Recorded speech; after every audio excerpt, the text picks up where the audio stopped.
Një notë vetme krijon një ton, por jo melodi, ndërsa me 3 nota krijohet motivi. Prandaj shumë vokalica dhe ushtrime ngrohje nga këngëtarët ndërtohen mbi 3 nota bazë.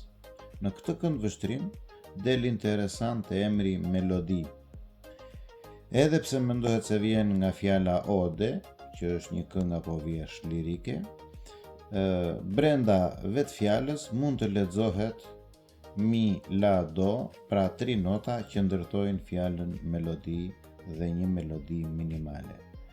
Përshtatjen që bëra nuk e nxora nga hiçi, pasi shikoj që hungarishtja ka bërë këtë parameje te fjala dhalama, që do thot melodi. Nga ana tjetër, greqishtja përveç fjalës melodia,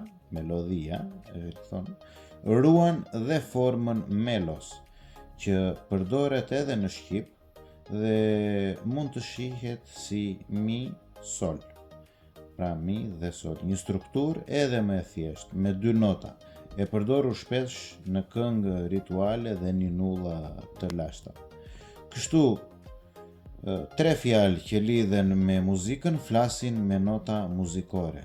Kjo tregon se kuptimi i një fjale nuk është i rastësishëm, por ruhet brenda vetë tingullit dhe ndërtimit të saj.